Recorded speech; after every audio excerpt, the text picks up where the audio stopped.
Ришат Идрисов 2005 жылы Шымкенттен көшіп кеткен. Шаһардағы музыкалық колледжді тәмамдаған соң ол Мәскеудегі консерваторияға оқуға түседі. Осы кезден бастап Ришат мырзаның өміріне йога қосылады.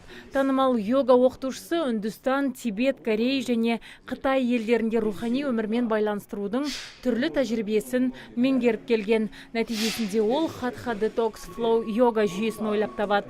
Енді 9 жылдық тәжірибесі бар маман жерлестерімен тәжірибе алмасуда.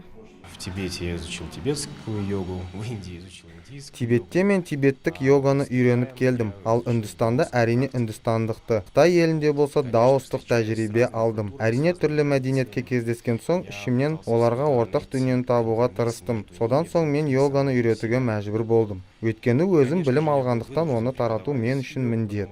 Жаңа жүйені оқыту 3 күнге созылды. Семинар барысында шымкенттік йогашылар өз денесін толық тануға мүмкіндік алды. Сондай-ақ тыныс алу, жүйке, жүрек, қан тамыр жүйесімен жұмыс жасауды да үйреніпті. Шараға қатысушылардың бірі Марина Грабек. Ол 5 жылдан бері йогадан тәжірибе жинақтап келеді. Айтуынша, Ришат бірінші күннен бастап өзінің кәсіби шеберлігімен оны таңғалдырған. Ришат в первый день обучения Ришат бірінші күні біздің барлық сұрағымызға жауап берді.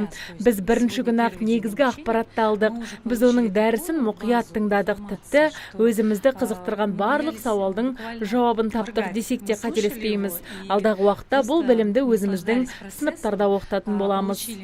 Бүгінде қалалық тұрғындардың депрессиялық деңгейі жоғарылауда. Рухани тәжірибеден өту бұл мәселенің шешімін табуға сеп болады дейді мамандар. Азиза Мадяр, Мурат Адинаев, ТВК телеарнасының жаңалықтар қызметі.